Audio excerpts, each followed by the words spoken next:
Sejarah emansipasi perempuan di Indonesia tak lepas kaitannya dengan peran dan perjuangan Raden Ajeng Kartini. Kartini menjadi pelopor kebangkitan para perempuan Indonesia. Ia memperjuangkan hak-hak para perempuan yang selama ini keberadaannya tak dihargai dan diperlakukan tak adil. Melalui karya sastra dan gagasannya, seperti yang selalu ia katakan, jangan biarkan kegelapan kembali datang, jangan biarkan kaum wanita kembali diperlakukan semena-mena. Habis gelap, terbitlah terang. Kartini mampu mengubah keadaan para perempuan untuk mendapatkan kebebasan dan keadilan. Kartini telah menunjukkan bahwa perempuan bisa menentukan pilihan hidupnya tanpa paksaan orang tua, dan perempuan bisa meraih pendidikan setinggi-tingginya.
Assalamualaikum warahmatullahi wabarakatuh.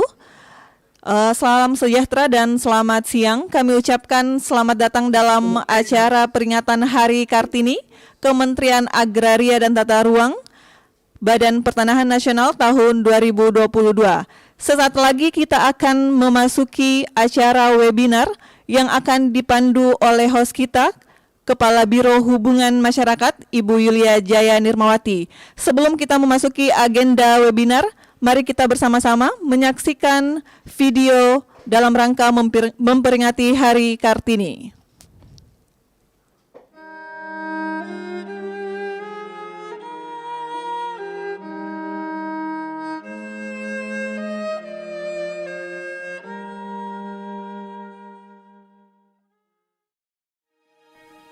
Sejarah emansipasi perempuan di Indonesia tak lepas kaitannya dengan peran dan perjuangan Raden Ajeng Kartini.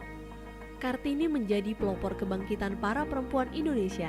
Ia memperjuangkan hak-hak para perempuan yang selama ini keberadaannya tak dihargai dan diperlakukan tak adil.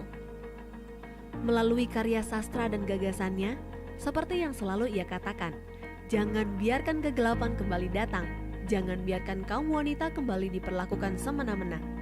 Habis gelap, terbitlah terang. Kartini mampu mengubah keadaan para perempuan untuk mendapatkan kebebasan dan keadilan. Kartini telah menunjukkan bahwa perempuan bisa menentukan pilihan hidupnya tanpa paksaan orang tua, dan perempuan bisa meraih pendidikan setinggi-tingginya, sehingga perempuan bisa berkontribusi dan memiliki peran dalam kehidupan berbangsa dan bernegara. Sampai saat ini, Kartini telah meninggalkan makna tersendiri bagi perempuan Indonesia untuk maju dan meraih mimpi, bahwa perempuan itu harus sadar akan kemampuannya yang tersembunyi. Perempuan memiliki kekuatan di tengah kelembutannya, bahkan tidak jarang menjadi tulang punggung bagi keluarga dengan multitalentanya. Peran perempuan sudah tidak bisa terbantahkan lagi. Selain menjadi guru bagi anak-anaknya, perempuan pun bisa tetap memiliki prestasi dalam karirnya, bahkan menjadi pimpinan di tempat bekerja. Namun, hal itu tentu tidak meninggalkan tugas utamanya sebagai ibu bagi anak-anak dan istri dari suaminya. Inilah yang menjadi spirit Kartini, perempuan modern, sukses, tapi tidak melupakan kodratnya. Kartini juga mengajarkan sebagai perempuan harus percaya diri untuk mewujudkan mimpinya dengan mengenal kekuatan dan kekurangan diri, serta memahami betapa berharganya diri. Kementerian ATR BPN terlahir banyak sosok perempuan Kartini modern, perempuan dengan semangat dan perjuangan seperti Kartini yang selama ini dikenal masyarakat. perempuan yang berkarya dan berkontribusi bagi lingkungan sekitar dan bangsanya. Kata, aku tiada dapat, melenyapkan rasa berani. Kalimat, aku mau, membuat kita mudah mendaki puncak gunung. Dua kalimat penuh arti tersebut keluar dari sosok Kartini menunjukkan optimisme dalam melawan batas diri.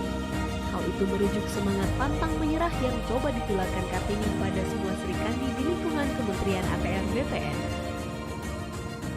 Wahai perempuan, kiprahmu besar untuk negeri. Selamat Hari Kartini.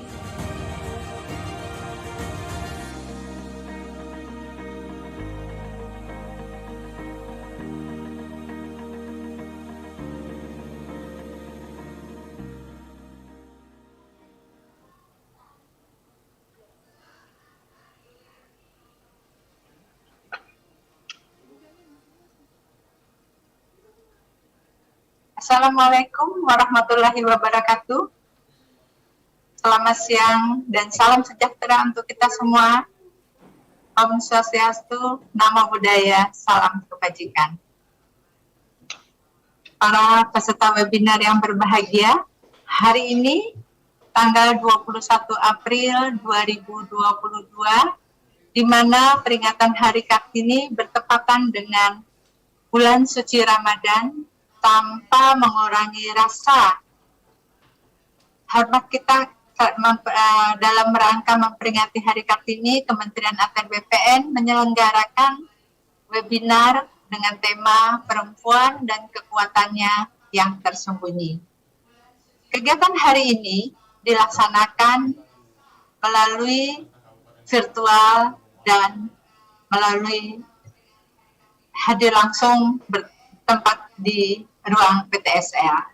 Tentunya dengan narasumber kita yang sangat luar biasa, yaitu Ibu Dinariati Cokro Suprihatono MPSI. Nanti akan diperkenalkan secara komplit oleh moderator kita, Ibu Adriani Sukmoro. Nah, dalam kesempatan ini nanti webinar akan dimoderator oleh Ibu Adriani Sukmoro, tenaga ahli bidang manajemen sumber daya manusia Kementerian ATR BPN. Dan sebagai penanggap adalah Ibu Ari Yuriwin, tenaga ahli bidang pengadaan tanah Kementerian Agraria dan Tata Ruang Badan Pertanahan Nasional. Kami menyapa dulu kepada Ibu narasumber, Ibu moderator, dan Ibu penanggap yang hari ini hadir sangat luar biasa. Mungkin patut kami informasikan, hari ini juga Kementerian ATR BPN itu dalam rangka memperingati hari selain mengadakan webinar juga menggunakan kain, Ibu-ibu sekalian. Jadi kita ini bawahnya ini adalah kain, Ibu Din. Tapi karena kita berada di Zoom, kita tidak bisa melihat secara utuh. Nah, semoga harapan kami, semoga Kementerian ATR BPN ini selalu melahirkan perempuan-perempuan tangguh dan hebat. Seperti tadi kita lihat di video yang ditayangkan pada saat acara. Demikian mungkin para peserta webinar, tentunya marilah kita dengarkan bersama materi yang akan disampaikan nanti. Untuk itu waktu kami persilahkan kepada Ibu moderator, Ibu Adriani. Iya, boleh Mbak itu. Kepada Ibu kami persilahkan. Iya, malam ya. Berarti kan toner 1, sabun 2, krim jerawat 1, yang 2 jam 1, sama yang aja itu ya. Ya Mbak, boleh difotoin Mbak. Iya. Kepada Ibu Adriani. Ya, terima kasih Ibu Karo Humas. Assalamualaikum warahmatullahi wabarakatuh. Selamat siang Ibu-ibu dan juga teman-teman kita perempuan yang belum menjadi ibu-ibu dan juga mungkin beberapa bapak-bapak yang turut hadir dalam kegiatan kita siang ini ya. Salam damai sejahtera untuk kita semua. Om Swastiastu, Namo Buddhaya, dan salam kebajikan. Berbahagia sekali ya hari ini kita berkumpul di kegiatan walaupun terbatas dalam kegiatan Zoom. Kita mengadakan peringatan Hari Kartini dengan tema perempuan dan kekuatannya yang tersembunyi. Saya akan memperkenalkan narasumber kita siang ini, Ibu Dr. Randa Dina Riyati Cokro Suprihatono. Namanya panjang sekali, tetapi biasanya saya cukup memanggil beliau Ibu Dini Cokro. Jadi kita rame-rame memanggil beliau Ibu Dini aja deh ya, biar ringkas gitu ya. Nah, kita beruntung sekali bisa mendapatkan narasumber Ibu Dini yang sibuk ini karena beliau ini punya sesuatu yang yang luar biasa. Makanya kita pilih judulnya perempuan dan kekuatannya yang tersembunyi. Nah, izinkan saya memperkenalkan beliau dengan menampilkan ini dulu ya. Oh, bisakah saya di-disable untuk share screen ini, panitia? Hanya sedikit kok sebelum mulai. Ya, bisa ya. Nah, ini ibu-ibu, bapak-bapak, teman-teman, apakah ada yang pernah melihat ini ya? Pasti pernah punya uang recehan Rp2.000 ya. Nah, ini sengaja saya tutup. Siapa yang bisa nebak? Coba saya ke Ibu Yuli dulu lah, Ibu Yulia ya. Siapakah ini? Buruan Bu, dibuka dompetnya. Mudah-mudahan ada Rp2.000. Kira-kira siapa ini tokoh yang ada di uang Rp2.000 ini Bu? Ibu Karo Yulia. Pak Cokro ya? Ya, Pak Cokro, Cokro Sopo. Cokro Aminoto. Nah, ya. Husni Tamrin, Bu. Ya, itu suara siapa itu? Muhammad Husni Tamrin. Iya, Muhammad Husni Tamrin. Oke. Suara Ya. ya. Ya, terima kasih Bu. Tolong di-mute lagi. Terima kasih, betul sekali. Beliau ini adalah Muhammad Husni Tamrin. Cokro Aminoto nanti kita tampilkan di lain kesempatan ya. Beliau ini siapa gitu? Apa hubungannya loh? Ini kita kan mau mengundang Ibu Dini Cokro gitu. Ternyata beliau ini ya, kita beruntung sekali. Ibu Dini Cokro ini adalah titisan darah langsung dari Muhammad Husni Tamrin, MH Tamrin gitu ya. Beliau adalah pahlawan nasional yang hidup tahun 1894 sampai 1941 ya. Jadi usianya singkat sebenarnya, tapi beliau diakui sebagai pahlawan nasional. Jadi ini kita punya narasumber cucu pahlawan nasional. Siapa sebenarnya Pak Muhammad Husni Tamrin ini? Beliau ini mempunyai ayah Belanda, ibunya Betawi, tapi dia menjadi tokoh Betawi yang terkenal sekali, meninggal di usia muda 46 tahun. Beliau itu namanya diabadikan sebagai pahlawan nasional ya, namanya diabadikan di Jalan Protokol Ibu Kota Jakarta. Jadi kalau dari kantor kita ke Jalan Sudirman, lalu nyambung lagi, itu Jalan MH Tamrin, akhirnya dapat Istana Negara. Jadi Jalan MH Tamrin itu diabadikan untuk menghormati jasa-jasa pahlawan nasional Muhammad Husni Tamrin. Dan beliau juga gambarnya diabadikan di pecahan uang Rp2.000.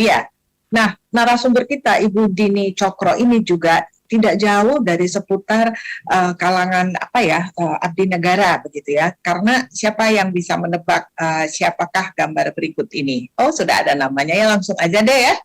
Mau main tebak-tebakan nggak bisa.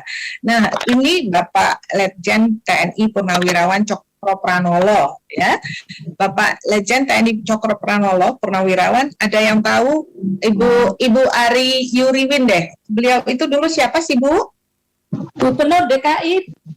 Iya, aduh 100. Nanti saya ini ruangan Ibu Ari Yuriwin ini di seberang saya. Nanti tak kasih hadiah ya Bu ya. Ya, beliau itu oh maaf ini sebentar. Ya, beliau itu adalah Gubernur DKI Jakarta ke-8. Jadi untuk generasi-generasi seperti saya, Ibu Ari Yuriwin itu tahu gitu. Mungkin teman-teman perempuan yang masih muda nggak tahu ya, udah lama nih.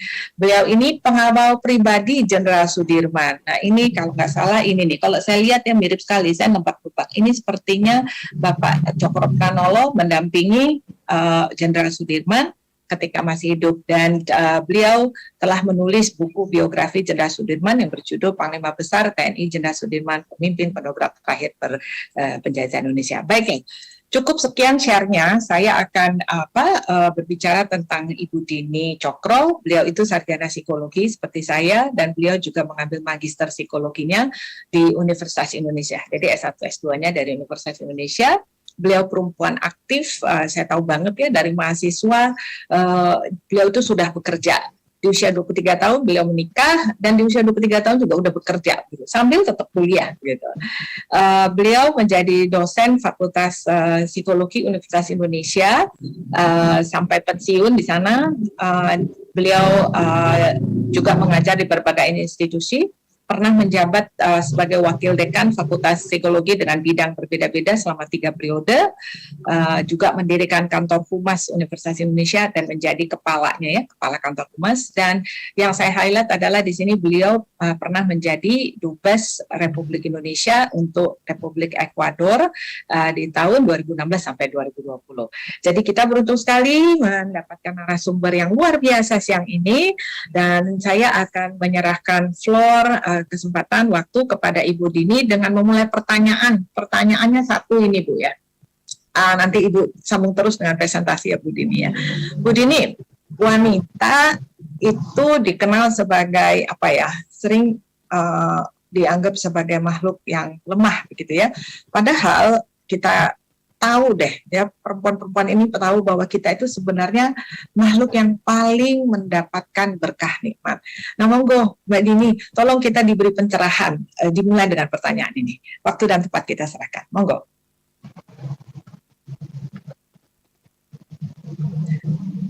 Masih di mute Mbak, masih di mute Mbak. Saya boleh share screen nggak nanti ya? Saya share screen nggak? Bisa ya? Tolong ya panitia ya. Saya senang sekali ya ketemu dengan semua ibu-ibu cantik. Mungkin ada bapaknya juga ya di kantor ATR BPN. Luar biasa. Ini luar biasa sekali ya, di tengah-tengah baru selesainya pandemi kita bisa ketemu, walaupun tadinya mau offline ya, tapi demi kesehatan jadi kita online. Aduh, senang banget ini. Nah, sebelumnya saya ucapkan Assalamualaikum warahmatullahi wabarakatuh. Om Swastiastu, Namo Buddhaya, Shalom, Namaste, Rahayu, dan salam sejahtera buat kita semua. Pada yang terhormat Ibu Ari Yuliwan sebagai tenaga ahli bidang pengadaan tanah Kementerian ATR BPN, juga kepada moderator saya yang selalu menyenangkan, Bu Diani, juga ini MC-nya ya, Mbak Yulia Jaya. Hari ini saya mendapat kehormatan sekali untuk bisa sedikit, kita nggak bilang mengajarkan ya, tapi kita berbincang-bincang kali ya. Karena saya tahu ibu-ibu pasti punya pengalaman, betul nggak? Ya bisa jawab ya. Soalnya kita nggak ini sih ya, nggak offline. Pasti punya pengalaman, dan saya akan sedikit cerita tentang psikologi perempuan ya sebelum kita ngobrol lebih lanjut, karena Ibu Diani minta saya juga menceritakan pengalaman-pengalaman kerja saya selama ini. Ya memang alhamdulillah dapat beberapa anugerah ya, misalnya dapat adjunct professor dari University of Queensland, Australia ya, terus dapat beberapa sertifikat dari University Erasmus Hoyes Belanda dan dari Case Western University di Amerika. Juga di Ekuador selama jadi duta besar juga mendapat penghargaan-penghargaan dari hasil kerja kita di situ. Nah, dan saya rasa kalau saya cerita, nah ibu-ibu juga pasti akan, oh gini ya, oh iya saya begitu. Gitu. Coba kita sambil dengar cerita saya, sambil mencoba untuk merasa dalam diri kita sendiri bagaimana itu terjadi. Saya bisa share screen ya? Bisa? Monggo Mbak.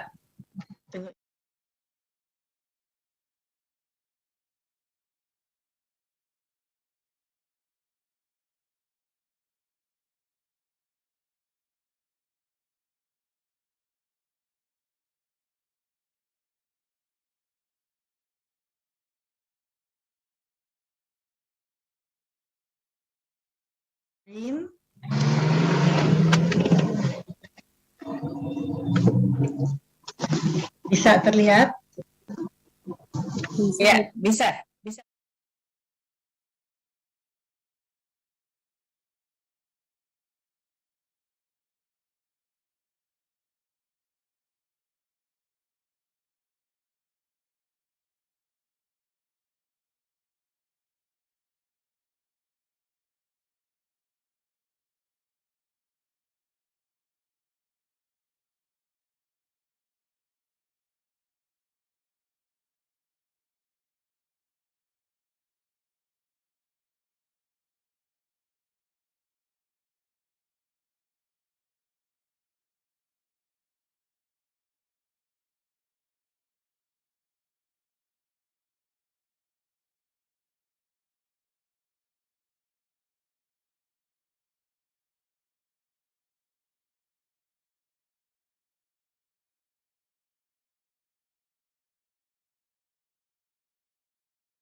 memang diharapkan peran perempuan ya, karena sebelumnya kurang punya peran penting dalam masyarakat, apalagi negara.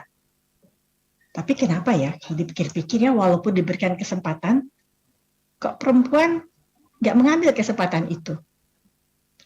Nanti kita jawab kenapanya ya, bukan karena dia lemah, tapi ada sesuatu yang betul-betul menjadi prioritinya perempuan.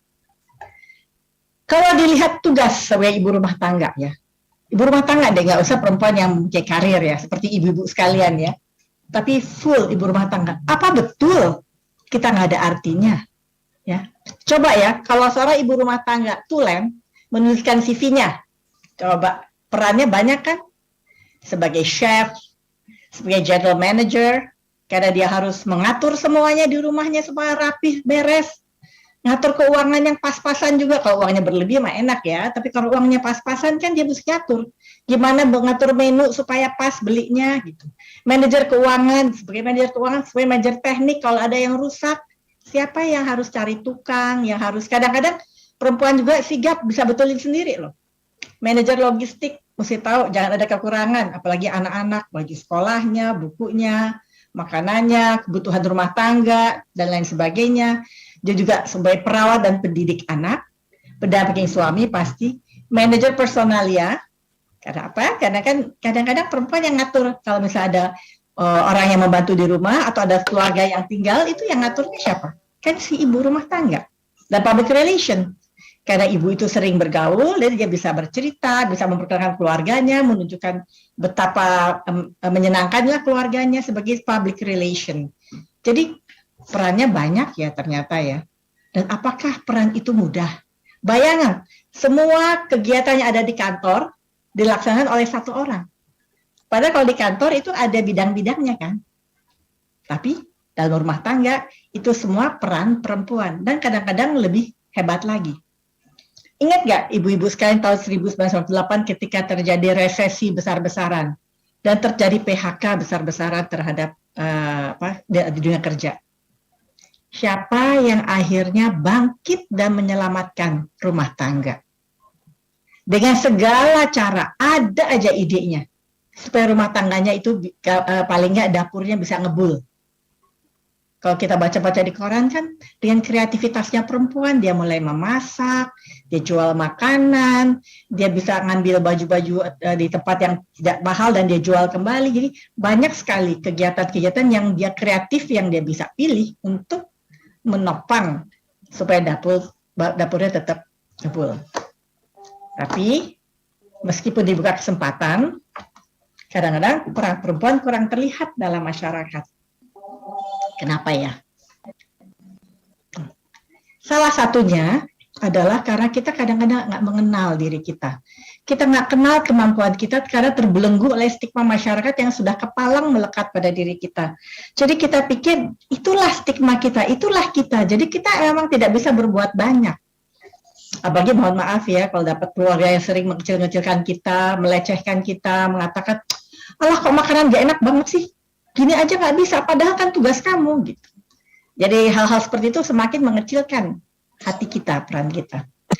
Atau juga takut disalahkan kalau gagal mendidik anak. Dipikirnya pendidikan anak adalah kewajiban perempuan.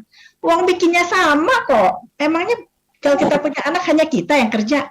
Kan enggak. Si bapaknya juga. Jadi kewajiban mendidik anak itu adalah ibu dan ayah. Apalagi kalau kita nanti bicara soal psikologi pendidikan anak ya, peran ayah itu penting sekali dalam pengembangan konsep diri anak, bukan hanya ibu. Gitu. Jadi memang kedua belah pihak itu menjadi figur-figur yang akan membentuk seorang anak kelak menjadi anak yang dewasa. Hanya karena biasa dilakukan ibu tuh ngurus anak, bapak tuh bekerja di kantor ya. Jadi akhirnya seakan-akan kewajiban untuk ngurus anak tuh ada di ibu. Dan kalau gagal, itu salah ibu. Itu yang membuat akhirnya ada ketakutan, takut disalahkan. Makanya saya sudah pernah lihat seorang ibu yang saking takutnya disalahkan, ini benar ya saya lihat. Itu anaknya umur 5 tahun tuh nggak bisa loh pakai sepatu sendiri, ambil air sendiri, makan sendiri. Jadi ibunya tuh ngurus semuanya ya, disuapin, dipakein sepatu, dipakein baju. Kalau dia mau sekolah diberesin, karena takut dianggap bukan ibu yang baik. Dan itu juga banyak terlihat, mohon maaf ya. Seringkali kita sendiri anaknya yang sekolah mau ulangan, Kita yang sibuk belajar karena takut gagal anaknya. Padahal yang belajar anaknya. Yang mesti dididik adalah kebiasaan anak belajar dan suka belajar. Tapi saking takutnya kita yang belajar, anaknya nunggu. Pernah saya tanya nih, ada satu pesta ya, saya tanya, mana ibunya Pak?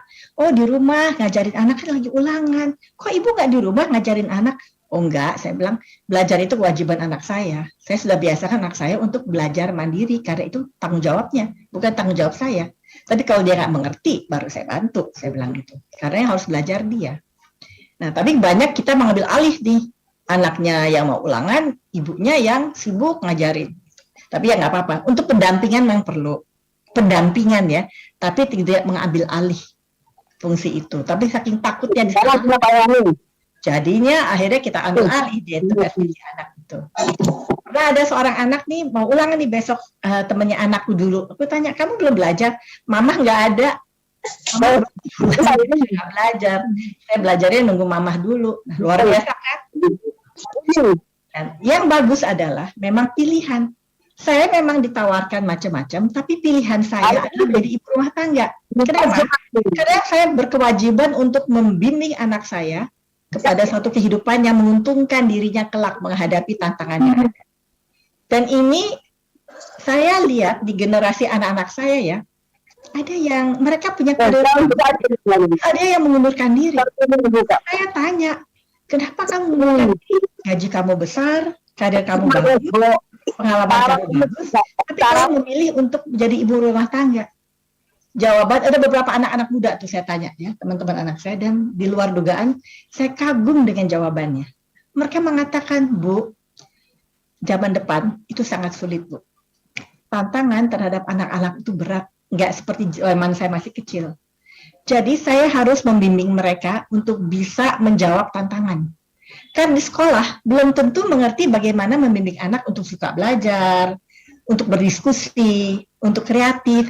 Jadi saya isi di rumah. Oleh karena itu, saya lebih baik tidak bekerja, tapi saya banyak menyediakan waktu untuk anak-anak saya, supaya dia bisa siap menjadi anak-anak tangguh. Ya, ada satu paper saya mengenai anak tangguh ya, untuk menghadapi dunia masa depan ya. Jadi itu anak-anak tangguh itu memang harus diberikan suatu satu stimulan-stimulan yang khusus ya, yang kalau tidak dia lakukan di sekolah, karena tidak semua sekolah siap untuk memberikan itu orang tuanya lah yang berkewajiban untuk mendidik. Karena pendidikan utama memang adalah di rumah. Sehingga ada ibu-ibu muda yang saya lihat tuh pilihannya memang menjadi ibu rumah tangga. Bukan karena tidak mau mengambil kesempatan. Saya angkat topi, karena dia berpikir maju ke depan demi anak-anaknya. Terus dia mengatakan, nanti Bu, kan saya kan punya kemampuan, dia bilang. Kalau nanti anak saya sudah berhasil, saya bisa lagi kerja karena saya yakin pada kemampuan saya. Very good, keren tuh. Atau kadang-kadang juga kurangnya kesempatan atau dukungan karena tugas domestik rumah tangga. Misalnya dia mau punya kegiatan di luar, jangan kamu di rumah aja. Soalnya nanti siapa yang ngurus anak? Oke, jadi dia terpaksa menjadi ibu rumah tangga karena tidak mendapatkan izin atau dukungan. Atau kadang-kadang kurang menyadari dan menghargai peran yang dapat dijalankan karena kurang memahami dirinya sendiri. Jadi itu yang kadang-kadang menghambat ya. Tapi yang paling bagus nih kalau pilihannya memang ingin menjadi rumah tangga karena sesuatu yang dia sadari dan punya tujuan untuk ini. Karena dia memilih itu karena dia tahu konsekuensi dan tujuannya. This is very good, nggak jadi masalah dan akan menjadi sebuah ibu yang sangat hebat. Nah, ada penelitian seorang Perancis namanya Montagu. Dia meneliti 2020-an di seluruh dunia ya, seluruh dunia di semua benua.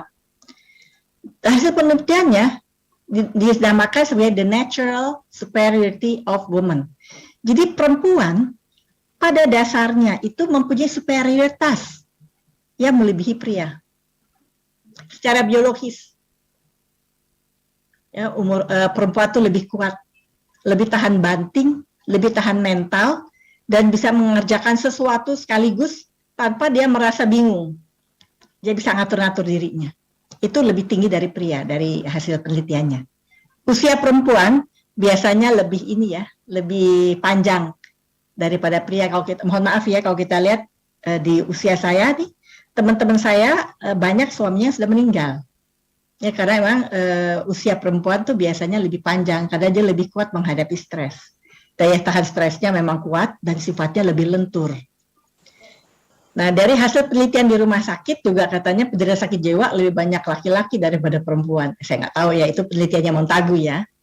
Tapi daya tahan terhadap penyakit perempuan itu lebih kuat dari pria. Soal kecerdasan sama. Jadi tidak dikatakan bahwa pria itu lebih cerdas dari perempuan atau perempuan lebih cerdas dari pria. Nah, dari penelitian ini Montagu mengatakan bahwa perempuan sebenarnya ada makhluk yang luar biasa, superiornya. Dia bisa melakukan apapun kalau dia mau dan dia tahu. Itu perempuan. Jadi Tuhan memberikan kelebihan pada perempuan yang tidak dimiliki oleh pria. Yaitu perempuan bisa menstruasi, bisa hamil, bisa melahirkan, dan bisa menyusui. Itu kenikmatan yang luar biasa. Yang tidak dimiliki oleh pria, tapi dimiliki oleh perempuan. Dan ditemukan oleh Montagu, memang loh perempuan itu superior. Dia sendiri seorang pria ya, mengakui dan mengagumi ternyata perempuannya kelihatannya seakan-akan lemah gemulai, tapi di balik itu ada suatu kekuatan yang luar biasa. Mungkin ibu-ibu tahu kan perjuangan Ibu Kartini kan dalam hari ini kan kita merayakan Hari Kartini. Beliau itu dengan segala keterbatasannya, tapi mempunyai cita-cita yang tinggi, dia terobos itu semua dinding-dinding batas. Walaupun dengan sepucuk surat, walaupun harus hanya bicara dengan orang, nggak pernah takut, sehingga akhirnya apa yang terjadi?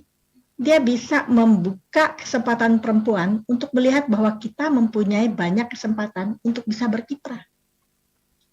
Karena dia tahu dia punya kemampuan itu. Nah, kekuatan perempuan yang lain.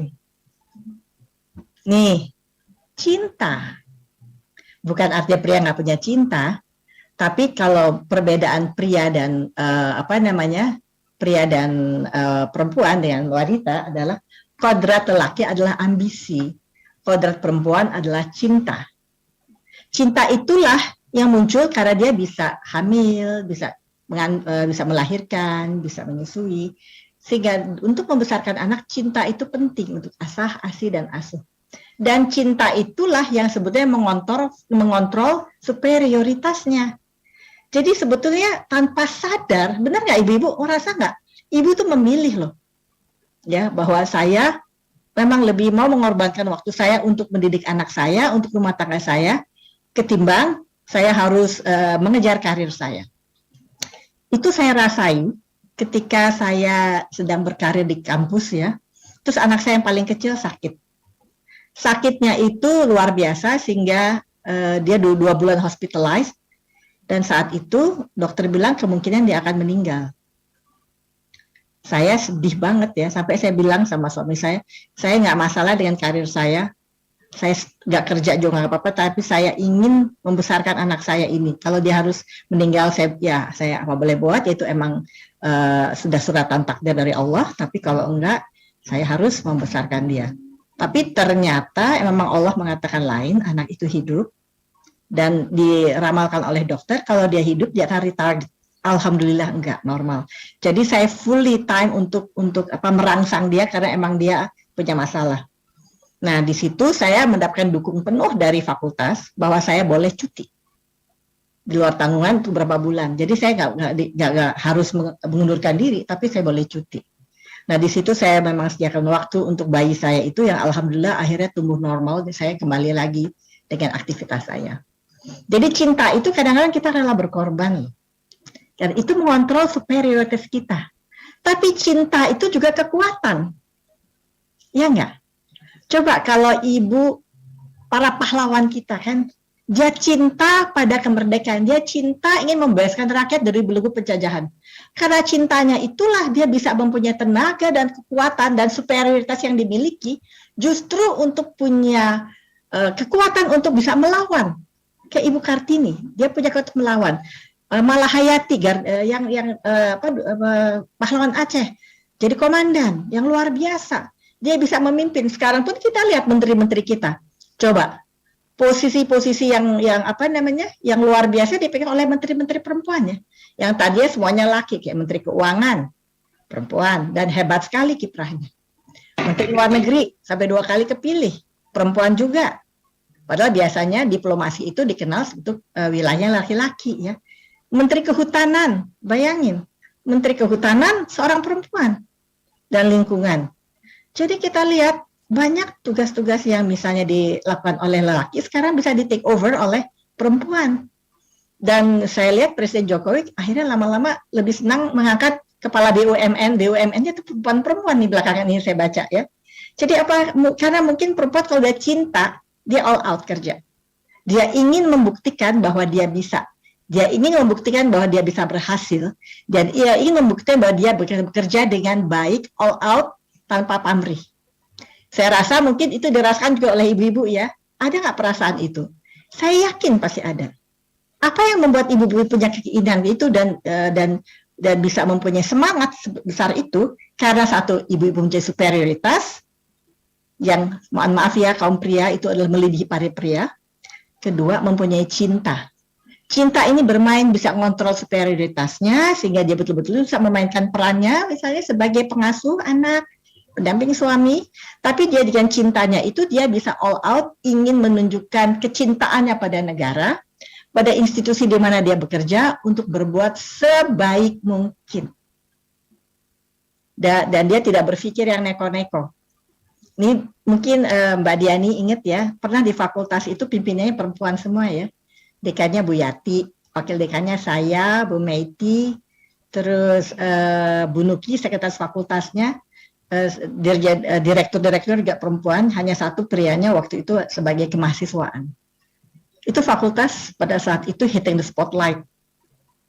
Luar biasa kepemimpinan perempuan pada saat itu hitting the spotlight dan kita kompaknya luar biasa.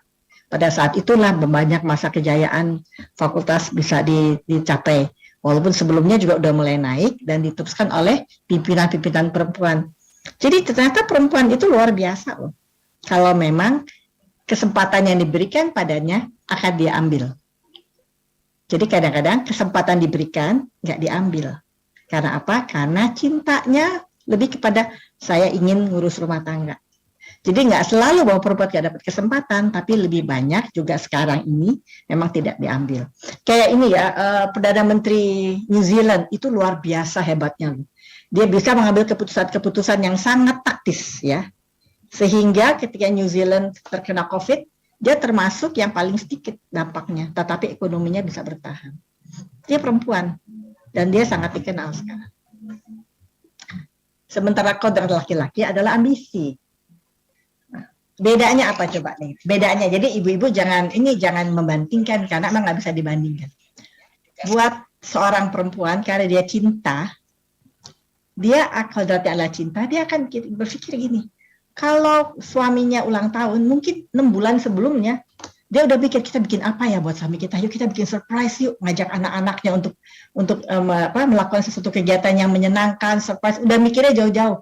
Mungkin baru suaminya ulang tahun, udah mikir lagi buat tahun depannya ya, mungkin ya. Tapi kalau pria karena kodratnya ambisi, dia kadang-kadang nggak terlalu peduli dengan ulang tahun keluarganya dan juga istrinya. Suka lupa gitu, mesti kita ingetin. Tapi dia lebih ingat ulang tahun bosnya kali. Karena ini adalah kodratnya. Jadi tugas kita mempiarkan diri kita, bentar lagi saya ulang tahun loh. Kamu udah punya rencana nggak? Sebenarnya kita ngingetin dia, jangan lupa. Kalau lupa kan sedih juga loh.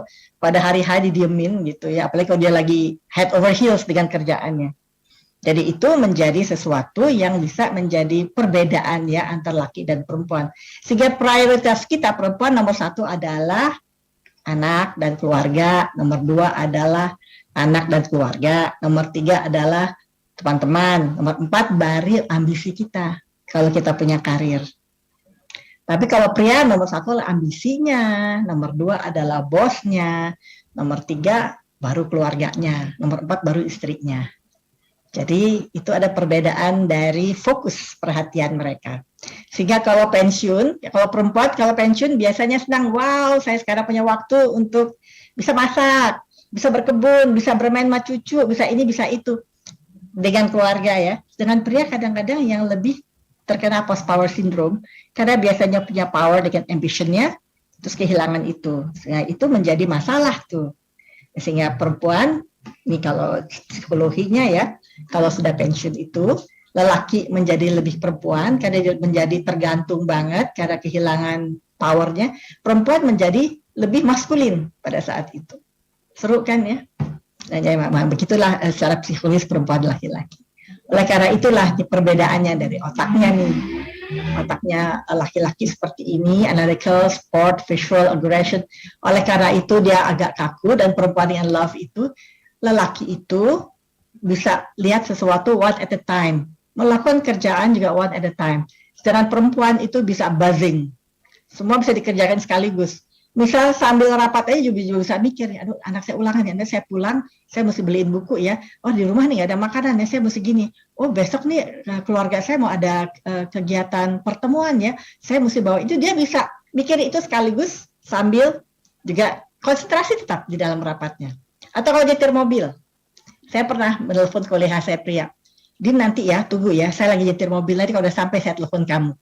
Susah tuh dia untuk ngomong di telepon, emang nggak boleh sih ya, tapi ini contoh aja, sambil mengendarai mobil. Tapi perempuan, udah telat nih, karena mesti ngurus semua, masuk mobil belum pakai make up, padahal mau kantor. Bisa sambil nyetir, sambil make up-an, kadang-kadang sambil baca buku. Tapi nggak salah nyetirnya. Jadi bisa melakukan 2-3 tugas sekaligus. Karena apa? Karena perbedaan di dalam otaknya. Ini otak pria nih, nggak kaku sehingga one at a time. Sementara otak perempuan sangat fleksibel, sehingga dikatakan bahwa struktur otak perempuan lebih kompleks, seperti kawat listrik yang saling berhubungan satu dengan yang lainnya, sehingga ia mampu, maaf ya,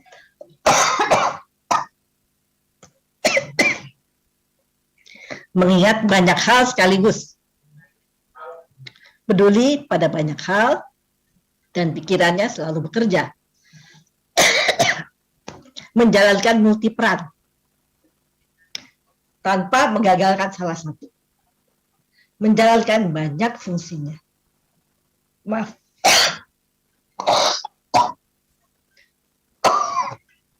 Saya emang lagi agak flu ketularan cucu. Jadi itu ya bisa dilakukan oleh perempuan, banyak hal sekaligus, tanpa membuat dia pusing. Saya juga suka bingung lihat mantu saya. Mantu saya tuh nggak punya pembantu di rumahnya, pintar masak. Tapi pas saya udah, kalau kita lagi ada pertemuan, saya berpikir bahwa mantu saya nggak mungkin deh dia bawa sesuatu karena dia sibuk sekali di rumah ya. Saya kaget dia datang, dia bawa salad, dan dia bikin sendiri, dan dia cantik sekali, dia dandan rapi, dengan pakai kuteks yang nggak bocel-bocel. Sampai saya mikir, bagaimana caranya dia ya ngatur waktu antara mengerjakan kerjaan rumah tangga seluruhnya dan tetap bisa tampil keren dengan membawa sesuatu. Dia ketawa-ketawa karena emang dia bisa bagi waktu, karena otaknya emang membuat perempuan itu bisa melakukan sekaligus segala rupa sekalian. Kayak ibu-ibu juga kan, walaupun ibu kerja, pasti udah mikirin nih sahur nanti apa, buka puasanya bagaimana. Dan kalau harus entertain orang atau harus buka puasa di tempat, pasti berpikir saya mesti bawa apa. Jadi semua dilakukan, tapi semuanya beres. Nggak ada yang ketinggalan. Saya yakin itu, Bu. Betul nggak, Bu? Bu jawab sendiri ya, karena kita nggak bertanya jawab. Oleh karena itu, kita mampu berperan ganda, multitasking. Dengan adanya cinta atau love, perempuan memiliki kemampuan untuk nurturing, menjembatani, memiliki empathy, mempunyai holistic approach, pendekatan yang holistik, dan fokus sekali menangani hal yang kecil-kecil, titik-titik. Makanya sekarang kerjaan-kerjaan komputer tuh banyak yang diminta perempuan karena titik-titiknya itu loh dia. Banyak sekali pilihan kegiatan yang berhasil perempuan laksanakan.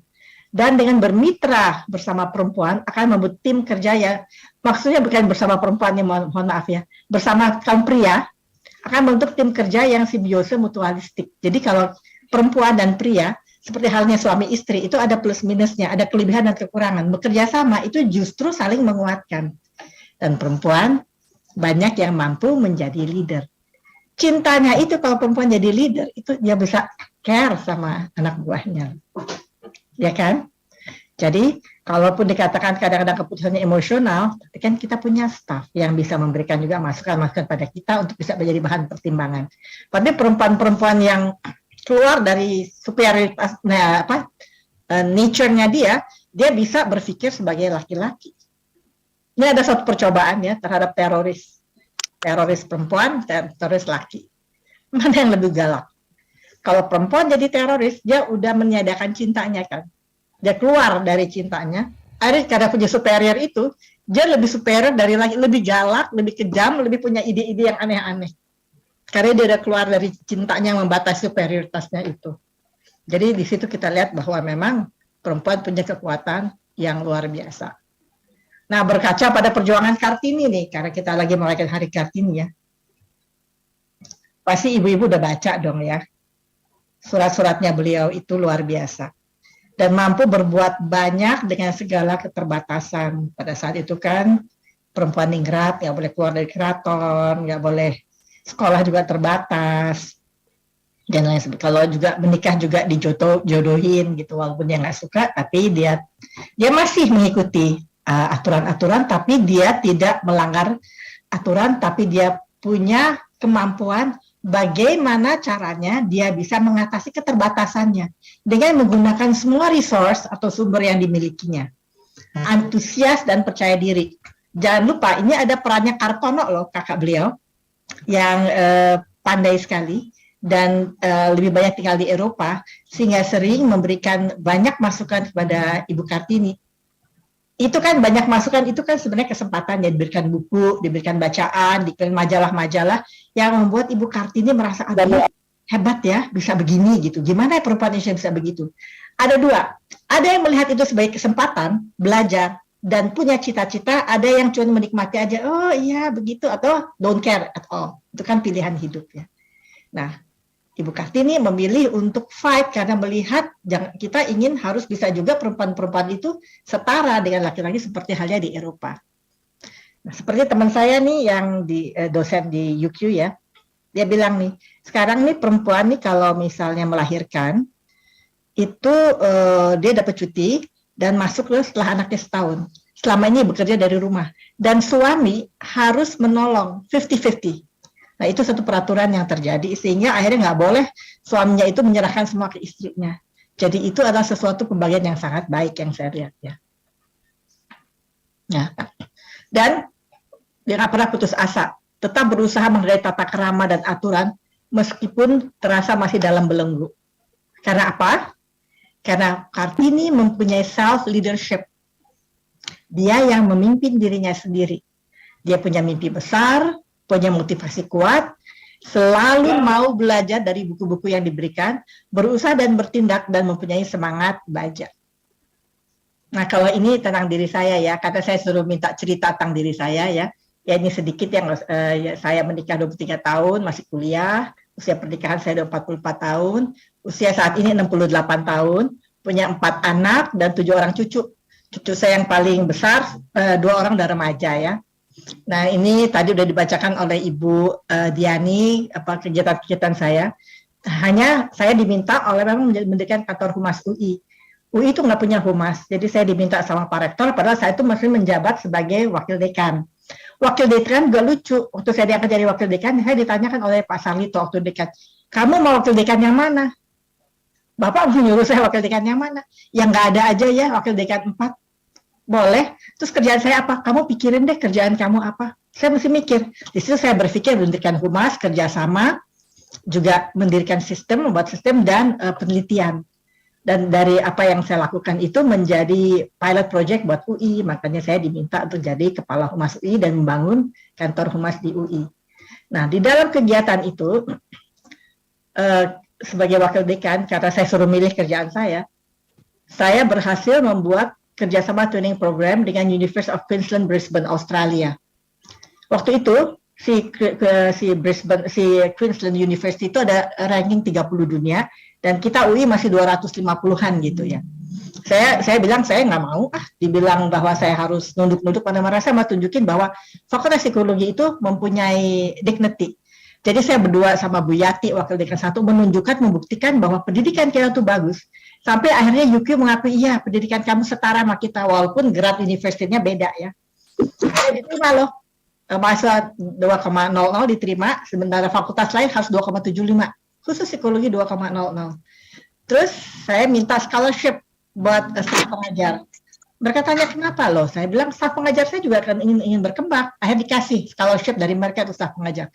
Satu lagi saya minta scholarship buat mahasiswa reguler, karena saya nggak mau ada perbedaan ya di situ. Nah, anaknya Ibu Ratna Megawangi juga salah satu mahasiswa saya di training program. Nah, akhirnya diberikan, oke, jadi setiap kali ada mahasiswa training program yang berangkat, ada mahasiswa reguler yang juga mendapatkan beasiswa untuk kuliah di situ. Jadi hubungan antara S1 reguler dan S1 training program itu erat. Jadi nggak ada semacam iri-iri. Satu lagi saya minta, terus Pak Dekan bilang, mintanya banyak banget sih, biarin Mas, kita harus minta. Saya minta marketing CV, saya dibayar. Mereka bilang, hi Dini, how come? Yes, of course I'm working hard to get students and you just get it after 2 years in our university. Terus dia bilang, you are crazy. Yes, I'm crazy. For my university, I'm always crazy. Akhirnya dikabulkan.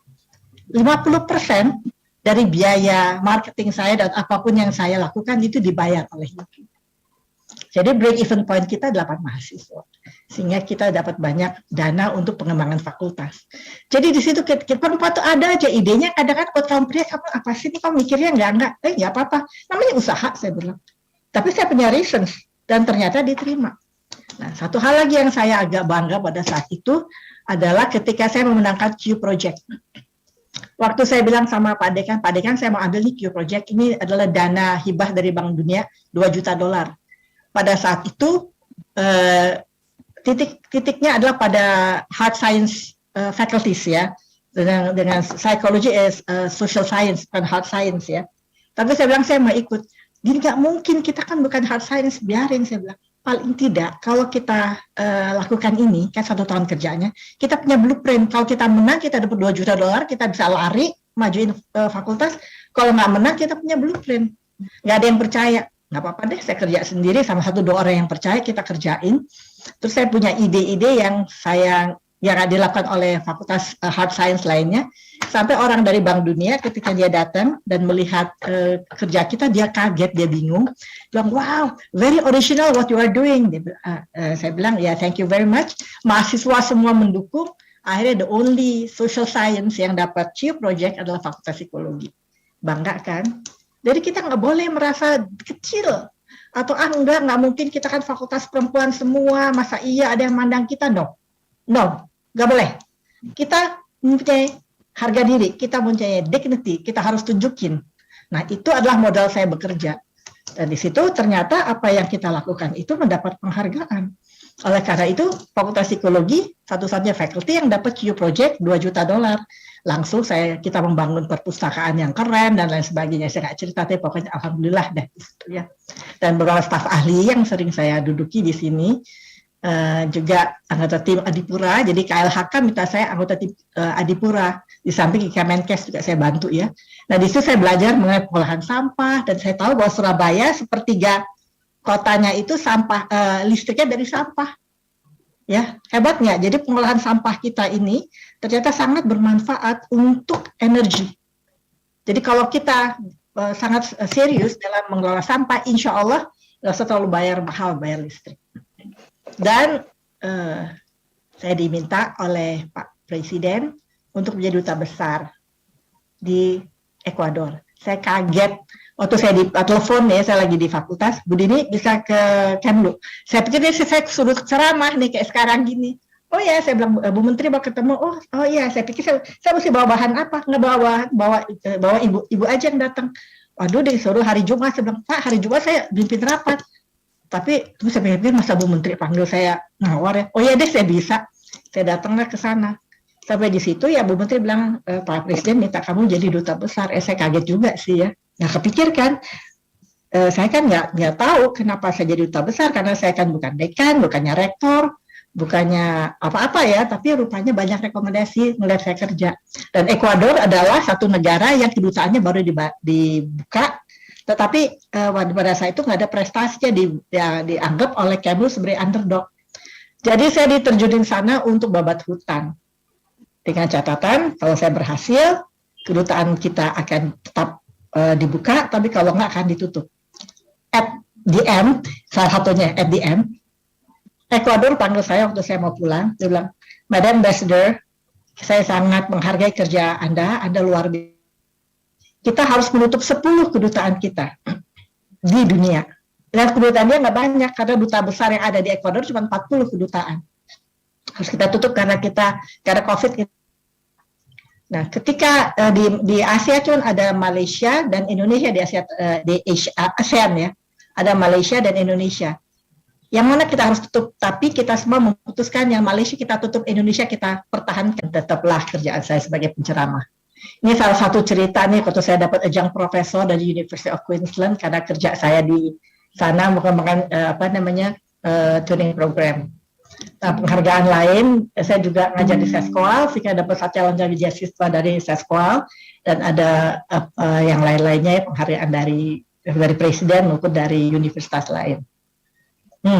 Kembalilah kita pada, ya di sini perempuan itu bisa berperan, itu kesuksesannya tergantung pada pilihannya dia, karena kodratnya cinta kasih dan kesempatan dan dukungan. Jadi saya pikir nggak ada masalah loh perempuan yang punya kesempatan untuk memilih sebetulnya. Namun tantangan yang mesti dihadapi adalah mampu kita menempatkan diri. Jangan merasa minder. Karena kita mempunyai ketangguhan yang luar biasa. Yang kita harus cari di diri kita. Kemampuan kita apa saja? Banyak sekali di sini. Kita mesti mengenal diri kita sendiri. Jangan terlalu terbelenggu pada stigma-stigma dari luar. Dan ingat aja, ibu rumah tangga aja kan tugasnya banyak. Yang bisa, kita mampu mengerjakannya. Itu berarti kelebihan kita. Dan kita bisa memiliki peran. Tanpa membuat satu peran itu tidak berjalan dengan baik. Kita juga adalah makhluk yang berani mengambil risiko. Ya, pada saat dibutuhkan, bisa perempuan tampil, muncul, dan berhasil. Dan kita harus mampu menghadapi stereotip gender dikaitkan pada kita. Dan ternyata perempuan ini sangat penting. Perkembangan industri, kalau ibu lihat sekarang dengan perkembangan industri, dengan metaverse ya, dengan adanya semuanya serba digital, siapa yang punya banyak kesempatan tuh perempuan loh untuk bekerja. Kita lihat di masa COVID ini, banyak perempuan yang berjualan online ya, dan berhasil. Dan itu loh yang saya kagum, itu makanan-makanan yang ditawarkan itu. Jadi kalau kita makanan aja ya, ditawarkan itu bisa bervariasi, dan enak-enak, dan nggak kepikir bahwa itu adalah idenya. Yang dia bisa bikin makanan yang diramu demikian rupa, sehingga membuat kita menjadi wow. Jadi akhirnya berhasil lah. Peran wanita dalam pembangunan masyarakat sangat dibutuhkan, terutama sebagai pendidik tunas bangsa. Jadi walaupun demikian, tetap karena kita punya cinta dan care, itulah yang membuat kita diminta untuk menjadi pendidik tunas bangsa. Apalagi sekarang kita lihat tantangan di depan itu sangat berat. Kita nggak boleh meninggalkan budaya kita, tapi kita harus didik anak kita menjadi a future leader. Minimal self-leadership. Leader buat dirinya sendiri yang nggak cepat putus asa, yang bisa bangkit dari keterpurukan. Karena tantangan itu berkali-kali lipat daripada yang kita hadapi sekarang. Nah, peran kita lah untuk ini, dan kita bisa melakukan ini. Dengan perkembangan dunia digital, diberi kesempatan bagi peran perempuan untuk mendukung ekonomi keluarga, tadi sudah cerita. Pemerintah juga memberikan kesempatan yang sangat baik dalam pemerintahan, legislatif, profesi, dan lain-lain ya. Jadi kayak DPR itu untuk legislatif kan 30% ya diminta dari perempuan untuk masuk. Cuman karena sistemnya yang terlalu menyenangkan buat perempuan-perempuan yang barangkali punya ID, ya, sehingga akhirnya mereka sering nggak kepilih. Yang kepilih kadang-kadang ya barangkali yang punya kelebihan nih kali gitu ya. Fasilitas pendukung domestik sekarang udah sangat dimudahkan, semuanya udah serba digital, serba mudah, serba masinal ya, sehingga kita juga nggak usah ngulek lagi ya. Kayak saya mau bikin apa aja, beli ke pasar Mesik, minta bumbu yang udah kayak bilang rendang sekilo. Kalau dulu kan kita mesti ngulek ya, sekarang lebih mudah, semua lebih cepat. Belum lagi bumbu-bumbu yang udah jadi juga banyak ya, membuat kerjaan kita lebih cepat. Apalagi sekarang ada Gojek, ada Grab, ada macam-macam gitu ya. Dan kita bisa pesen yang nggak usah pergi-pergi, tinggal dianterin aja. Kita mau seharian berkiprah, tahu di rumah tuh ada semuanya melalui si GoGo itu ya, bisa kita pesan ya. Bantuan ekonomi keluarga berikan peluang bagi wanita untuk menjadi breadwinner, terutama COVID. Dan ingat bahwa suami itu adalah kepala rumah tangga. Sehingga komunikasi dengan suami itu Dan dukungan suami akan membuat peran ganda pasti akan berperan. Oleh karena itu, para perempuan, ayo percaya diri, tunjukkan peran aktif dalam kegiatan yang digeluti, tapi tetap menghargai pasangan. Kita bisa bermain peran gitu, bisa sekali berkomunikasi dengan baik, ya, tanpa harus sok-sokan tuh bisa. Kita mempunyai cinta, itu loh yang sangat kuat. Komunikatif dan bijaksana dalam bersikap. Suami adalah kepala rumah tangga, dukungan dan pengertian suami sangat penting. Punya skala prioritas dalam melaksanakan tugas kita. Kita punya energi dan kemampuan berpikir dan pandangan yang luas, sehingga kita bisa punya prioritas dan melakukan itu dengan baik. Dapat membagi waktu dan energi, satu langkah akan sangat bermakna. Nah, sedikit ya, dampak positif apa ya kalau ibu punya kegiatan luar negeri, di luar negeri. Mampu menunjukkan eksistensi diri kita sebagai manusia.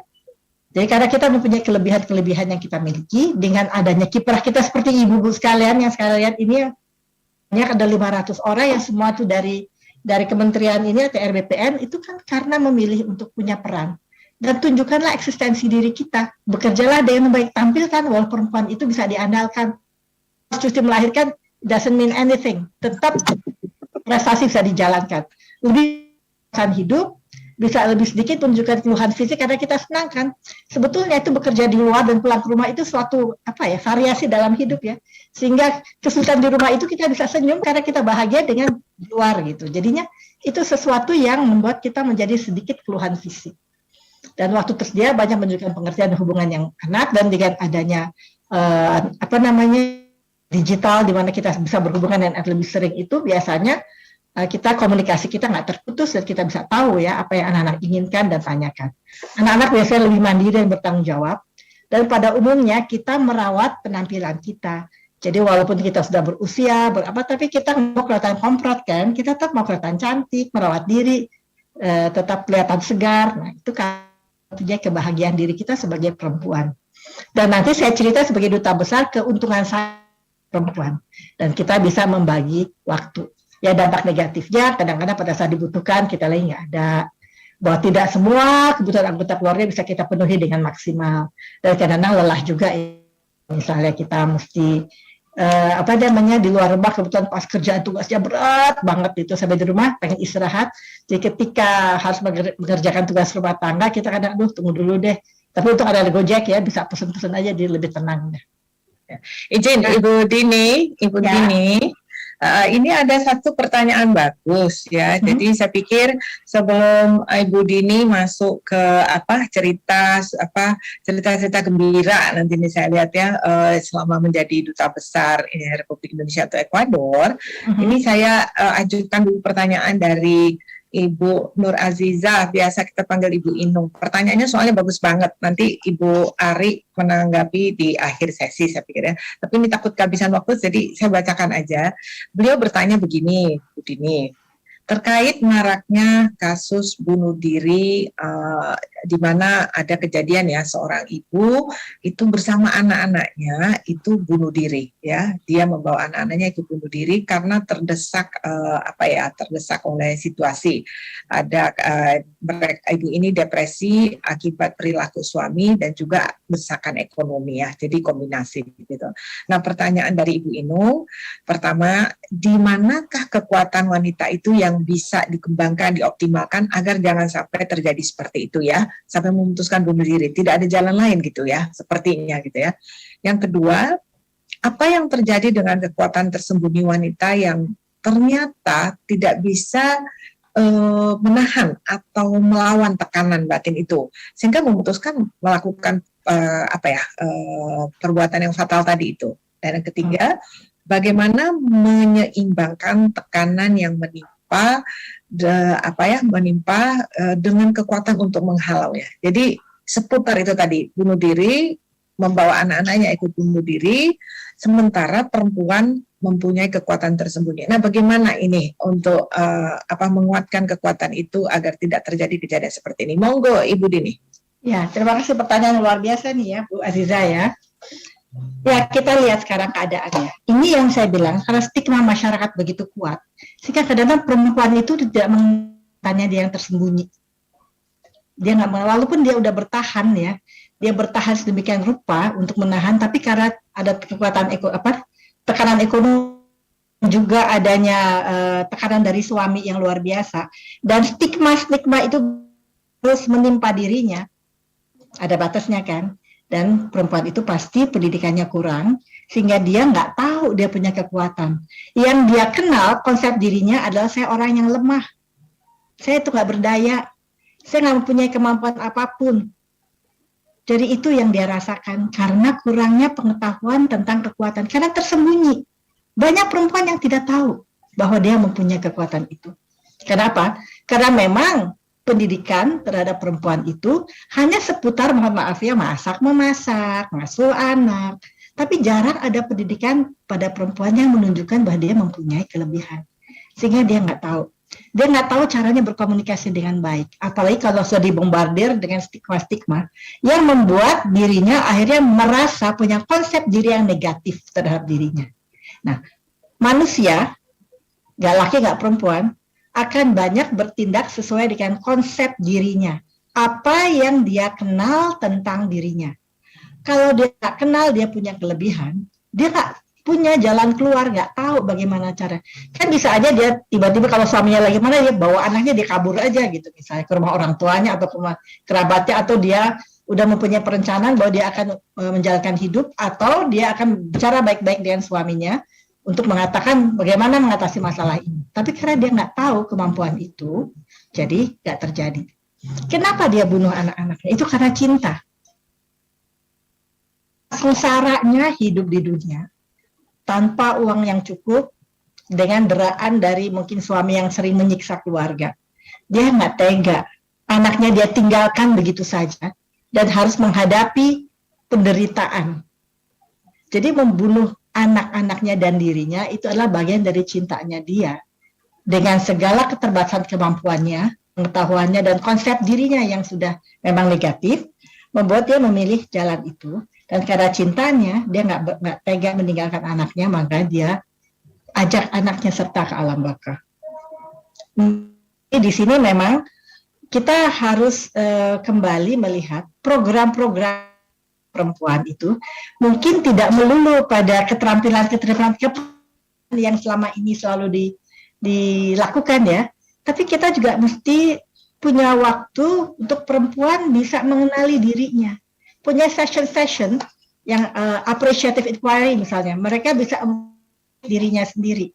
Dan ada kontak dengan sesama perempuan untuk melihat jalan keluar yang barangkali dilakukan oleh perempuan lain terhadap masalah yang mirip-mirip yang bisa. Nah, karena hal itu belum dianggap penting saat ini, makanya kurang ada session seperti itu. Karena perempuan perlu, untuk mengenal dirinya, kita mesti tahu, mesti ada feedback juga dari lingkungan, dan diberikan kesempatan introspeksi. Kayak misalnya ibu rumah tangga yang saya cerita, saya cuma ibu rumah tangga. Padahal kalau kita introspeksi, ternyata kegiatan ibu rumah tangga itu luar biasa kan, sulitnya. Dan belum tentu perempuan yang punya peran di luar itu bisa mengerjakan 100% full-timer ibu rumah tangga. Karena terus terang membosankan, tapi tekanannya banyak sekali. Tapi banyak perempuan yang rela melakukan itu. Hanya gitu, giliran dia salah sedikit, yang dapatnya negatif stigma. Kamu masakannya kok keasinan. Tapi kalau lagi enak, ya dinikmati aja. Nggak ada tuh positive feedback buat dia. Sehingga akhirnya dia nggak mengerti bahwa dia mempunyai kelebihan. Jadi memang dia tersembunyi, mesti dikeluarkan. Makanya adalah dengan membantu memberikan feedback. Sehingga kalau misalnya ada nasihat rumah tangga atau perkawinan, barangkali ini harus menjadi hal yang penting juga untuk disampaikan. Supaya perempuan-perempuan juga bisa tahu dan mengenal dirinya sendiri. Dan pria juga bisa menghargai perempuan suami karena tahu, karena perempuan itu memang sangat bermanfaat, bukan bermanfaat dalam arti negatif ya, tapi dia mempunyai peran yang vice versa ya, antara dua belah pihak. Di sini adalah kerjasama antara Espol dengan Lemigas, pembuatan laboratorium minyak yang tersertifikasi. Jadi ini banyak, dan ini adalah kerjasama antara PTDI dengan perusahaan importir dari suku cadang dan pesawat-pesawat CASA di Ekuador. Jadi alhamdulillah ya sudah banyak kemajuannya sehingga saya mendapatkan Prima Duta Award nih dari Presiden melalui Menteri Perdagangan karena berhasil memajukan perdagangan di situ, terutama mobil Toyota kita tuh makin banyak diimpor dari Indonesia. Toyota apa namanya? Fortuner yang paling laku, Toyota Rush sama Toyota Innova dengan spare parts-nya. Jadi akhirnya perdagangan kita naik pesat. Jadi saya dapat Prima Duta Award dari Presiden dan saya serahkan kepada Toyota di sana sebagai capaian yang mereka peroleh. Ya. Terus saya dapat juga ini Eloy Alfaro Award dari wartawan dan juga Mundo Gold Award dari pemerintah Ekuador. Jadi sebagai capaian-capaian kerjaan diplomasi kita. Jadi walaupun saya bukan diplomat karir, saya seorang dosen ya, tapi ternyata bisa menjalankan kerjaan diplomasi dan anak buah saya semua laki. Dan di situ saya harus terus terang aja cobaannya berat ya buat seorang perempuan karena pertama kali mereka look down. Mereka nganggap ini kok perempuan kok suka dandan ya, bisa kerja nggak dia. Ternyata saya pekerja keras. Jadi di situ saya rubah etik kerja bahwa kita mesti kerja keras, kerja cerdas saya bilang, berdoa dan ikhlas. Jadi ini kira-kira dan saya sempat nulis buku juga di situ. Ada yang bahasa Spanyol, ada kaleidoskop, dan ada yang bahasa Indonesia. Ya. Sehingga di sini, a strong woman loves, forgives, walks away, let go, tries again, and preserve, no matter what life throws at her. Perempuan sebenarnya tangguh. Asal dia mau dan kenal dirinya. Tapi kadang-kadang banyak perempuan yang nggak kenal dirinya, nggak tahu kemampuannya, dan nggak tahu bahwa dia adalah makhluk yang kuat. Karena kualitas itu bukanlah suatu accident, bukanlah suatu kebetulan, tapi itu adalah pilihan-pilihan kita dari berbagai alternatif. Sebagai putusan-putusan yang intelijen dan skillful execution. Sehingga kita bisa menjadi perempuan yang tangguh, yang tetap bisa berkembang, mengembangkan diri, tapi tetap menjadi seorang ibu dan istri yang baik. Karena kita bisa membagi waktu kita dan berperan ganda. Nah mungkin di situ sedikit paparan saya. Dan jika ada pertanyaan, monggo silahkan saya akan coba untuk jawabnya. Waduh, luar biasa Ibu Dini. Kita sudah kembali nih. Kita kembali di akhir-akhir. Di akhir aja ya. Biar bisa stop share ya. Kita kembali di akhir-akhir pemaparan Ibu Dini. Alhamdulillah bisa kembali. Lampu sudah hidup di kantor Sisingamangaraja, kantor pusat. Ini saya coba cek dulu, Ibu Ari Yuriwin, apakah engkau sudah kembali? Sudah, Ibu. Waduh, ya. Ibu Dini, kita sekarang mau dengar nih penanggap kita, Ibu Ari Yuriwin. Beliau tenaga ahli Menteri Bidang Pengadaan Tanah. Beliau tuh ada segudang pertanyaan. Nanti peserta lainnya kalau ada pertanyaan, monggo. Silakan, Ibu Ari. Baik, terima kasih Bu Andiani. Salam kenal Bu Dini Cokro, luar biasa. Kenal Bu. Pengalamannya yang luar biasa dan memotivasi teman-teman di ATR BPN untuk melakukan perubahan gitu ya. Nah, karena ini dalam rangka Hari Kartini dan tadi berkaca pada perjuangan Kartini, di mana dengan semua keterbatasan kondisi pada saat itu, Kartini memiliki self leadership ya. Nah tentunya inilah yang perlu kita ambil hikmahnya dengan kondisi saat ini di mana kita sebagai orang tua ya, di mana kita sebagai orang tua ini menghadapi tantangan ke depan yang masa depan yang penuh dengan tantangan ya, di mana generasi milenial anak-anak kita ini kan sudah melalui kondisi sekarang sudah keterbukaan, ada digitalisasi, kemudian juga segala aktivitas pergaulan bebas untuk remaja-remaja kita. Nah, untuk apa yang harus kita lakukan Ibu ya supaya anak-anak kita itu mempunyai self leadership ya, karena tadi disampaikan oleh Ibu karena ketakutan kita sebagai orang tua, sebagai ibu takut kalau tidak memberikan kasih sayang sehingga memfasilitasilah semua kebutuhan anak itu sehingga anak itu menjadi ketergantungan. Nah, bagaimana kita sebagai orang tua dan juga pilihan kita sebagai wanita ASN ya. Nah, ini bagaimana kita menghadapi tantangan ke depan terhadap generasi milenial. Terima kasih Bu Ari, satu pertanyaan yang bagus sekali ya, karena itu saya pikir ini pertanyaan mewakili pertanyaan semua ibu-ibu ya. Ya. Pasti ada kekhawatiran ya Bu ya, ini menghadapi ke depan ini yang kita sendiri kaget ya. Kita akan masuk dalam dunia metaverse ya. Kita mulai harus kenal crypto money. Kita melihat banyaknya pembohongan-pembohongan dari robot apa tuh? Ya, trading. Ya, robot trading ya. Ya, banyaknya sultan-sultan yang banyaknya sultan-sultan yang mendadak kaya dan luar biasa kayanya, apakah benar apa enggak kita nggak tahu, tapi membohongi akhirnya kan, memberikan suatu apa namanya gambaran yang keliru.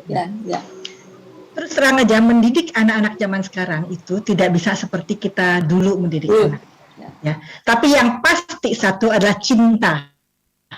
Ya, cinta, komunikasi itu harus ada. Pendidikan moral dan religi itu harus ada. Tetapi yang benar ya, bukannya mohon maaf ya, bukannya yang apa namanya agak membuat perpecahan gitu ya. Itu harus ada kita. Itu nomor satu. Karena kita harus menciptakan generasi tangguh. Ini adalah teori saya ya, karena saya harus, saya kan menjadi ini juga apa namanya, menjadi what you call it ya, staf ahlinya Kemenkes lah, kadang-kadang ya untuk generasi 2045. Dan saya mengatakan kita harus menciptakan anak-anak Indonesia yang tangguh, sehingga 2045 itu bisa tercipta generasi emas. Apa tuh tangguh? Anak-anak yang punya tujuan hidup. Dia tahu dia tuh mau ngapain.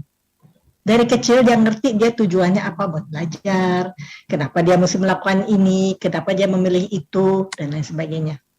Percaya diri, yang toleran.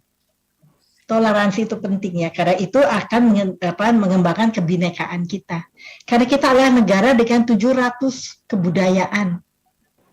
Etnisnya kita banyak sekali.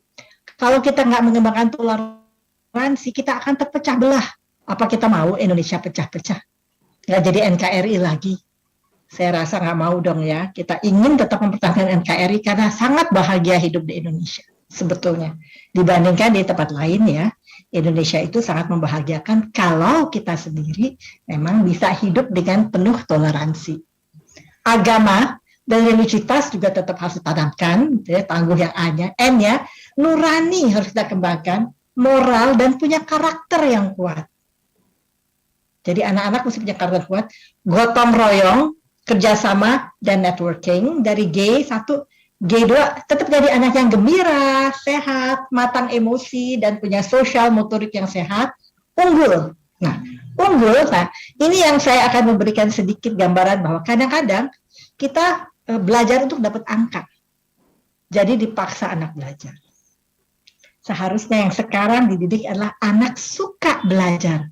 Belajar itu menyenangkan, suka belajar, ya. Jadi kita bisa menjadi anak yang kritis, anak yang kreatif, yang mengenal teknologi dan mau bertanya.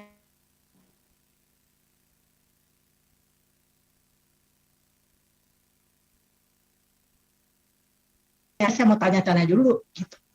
Jadi anak-anak itu harus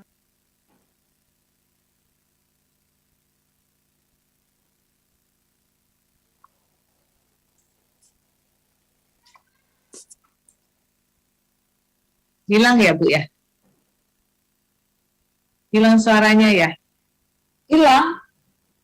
Iya Ibu Dininya hilang ya? Gantian Budi kelihatannya di Jakarta Barat sekarang mati karena Ibu Ari sih telepon PLN. Kalau nggak telepon nggak hidup kita Bu. Iya. Jadi mungkin kita lihat apa? Oh iya, beliau bilang beliau hilang. Ya, jadi begini, kita isi Ibu Karo Humas dan Ibu tenaga ahli Ibu Ari Yuriwin. Karena waktu juga sudah mulai pukul 16, mungkin kita bisa rangkum ya dari pemaparan Ibu Ya. Dini Cokro ini ya, kita panggil aja Ibu Dini Cokro Bergapa. Jadi beliau tadi pemaparannya tentang perempuan dan kekuatannya yang tersembunyi itu luar biasa ya, dipaparkan tentang bahwa kita seharusnya fokus pada kelebihan kita, kekuatan kita, walaupun kita tahu ada sisi negatifnya begitu ya. Tidak ada salah kalau kita memilih untuk menjadi ibu rumah tangga, tidak masalah karena itu pilihan yang sangat mulia dan kita patut respect pada ibu itu.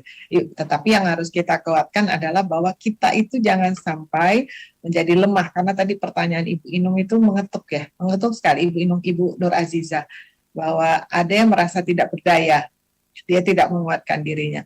Nah, kalau dari Ibu Ari tadi poinnya bagus ya tentang membangun self leadership begitu ya, walaupun belum sempat terjawab tuntas, tapi pertanyaannya sangat relevan karena memang disrupsi digital teknologi ini akan membuat dunia jungkir balik ya. Apa yang kita siapkan untuk anak-anak kita belum tentu nanti itu berlaku atau relevan ke depannya. Tapi tadi sempat dapat ya Bu ya, bahwa itulah mengenai nurani ya, tentang diri dia, bagaimana menjadi diri dia gitu mentalnya. Begitu ya Bu ya? Iya. Ya. Saya lihat di sini ada pertanyaan sebentar di chat supaya puas semuanya ya. Dari Ibu Tias, Mbak Tias mungkin. Bagaimana cara kita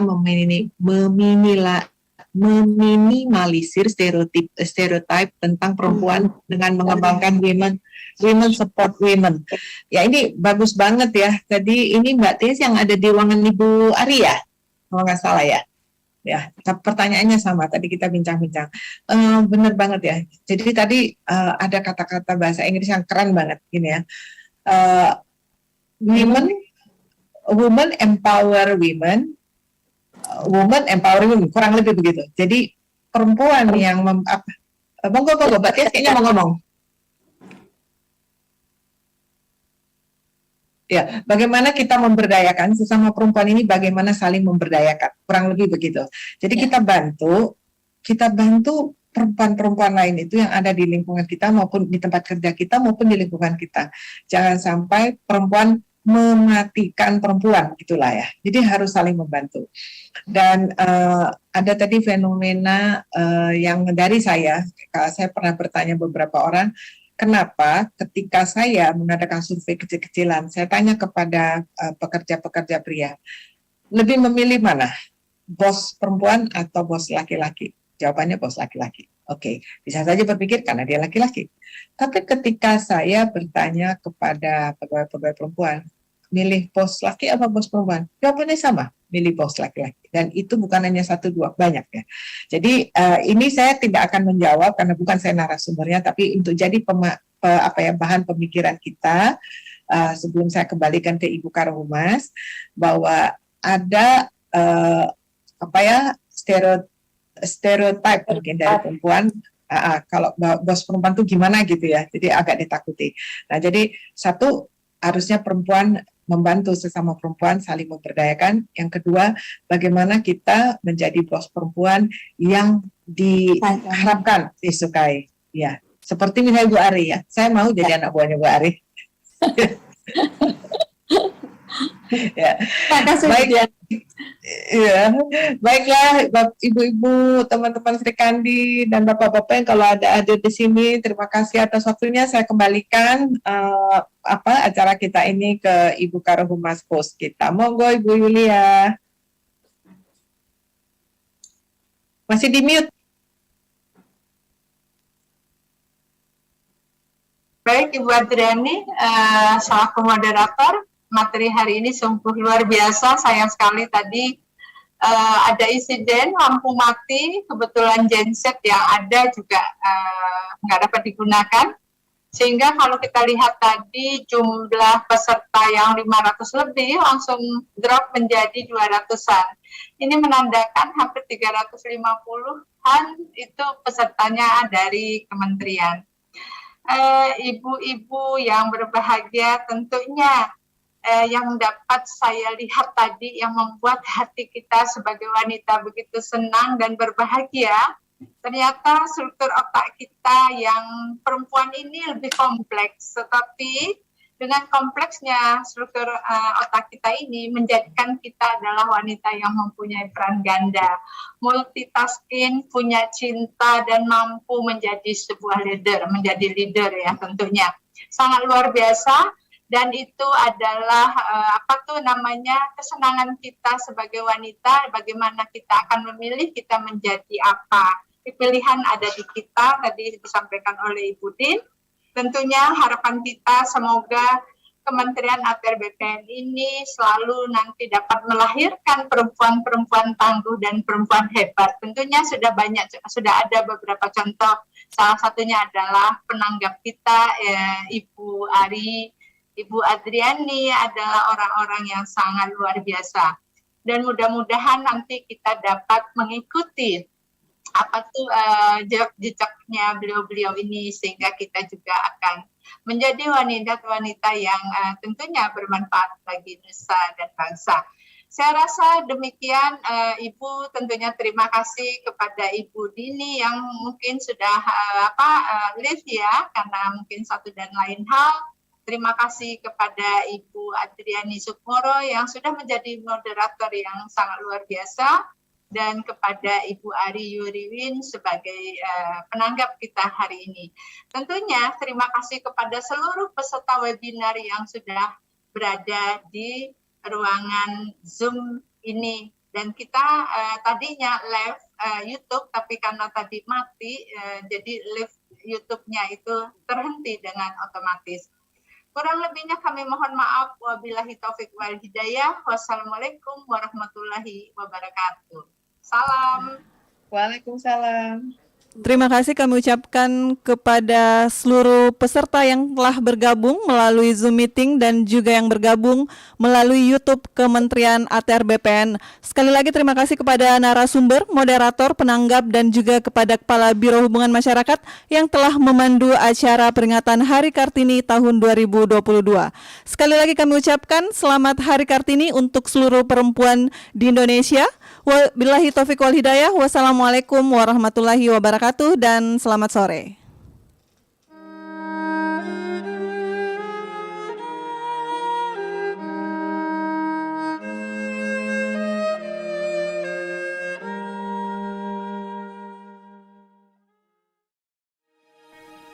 Sejarah emansipasi perempuan di Indonesia tak lepas kaitannya dengan peran dan perjuangan Raden Ajeng Kartini. Kartini menjadi pelopor kebangkitan para perempuan Indonesia. Ia memperjuangkan hak-hak para perempuan yang selama ini keberadaannya tak dihargai dan diperlakukan tak adil. Melalui karya sastra dan gagasannya, seperti yang selalu ia katakan, jangan biarkan kegelapan kembali datang, jangan biarkan kaum wanita kembali diperlakukan semena-mena. Habis gelap, terbitlah terang. Kartini mampu mengubah keadaan para perempuan untuk mendapatkan kebebasan dan keadilan. Kartini telah menunjukkan bahwa perempuan bisa menentukan pilihan hidupnya tanpa paksaan orang tua, dan perempuan bisa meraih pendidikan setinggi-tingginya, sehingga perempuan bisa berkontribusi dan memiliki peran dalam kehidupan berbangsa dan bernegara. Sampai saat ini, Kartini telah meninggalkan makna tersendiri bagi perempuan Indonesia untuk maju dan meraih mimpi, bahwa perempuan itu harus sadar akan kemampuannya yang tersembunyi. Perempuan memiliki kekuatan di tengah kelembutannya, bahkan tidak jarang menjadi tulang punggung bagi keluarga dengan multitalentanya. Peran perempuan sudah tidak bisa terbantahkan lagi. Selain menjadi guru bagi anak-anaknya, perempuan pun bisa tetap memiliki prestasi dalam karirnya, bahkan menjadi pimpinan di tempat bekerja. Namun, hal itu tentu tidak meninggalkan tugas utamanya sebagai ibu bagi anak-anak dan istri dari suaminya. Inilah yang menjadi spirit Kartini, perempuan modern, sukses, tapi tidak melupakan kodratnya. Kartini juga mengajarkan sebagai perempuan harus percaya diri untuk mewujudkan mimpinya dengan mengenal kekuatan dan kekurangan diri, serta memahami betapa berharganya diri. Di lingkungan Kementerian ATR BPN, terlahir banyak sosok perempuan Kartini modern. Perempuan dengan semangat dan perjuangan seperti Kartini yang selama ini dikenal masyarakat. Perempuan yang berkarya dan berkontribusi bagi lingkungan sekitar dan bangsanya. Kata, "Aku tiada dapat," melenyapkan rasa berani. kalimat "Aku mau" membuat kita mudah mendaki puncak gunung.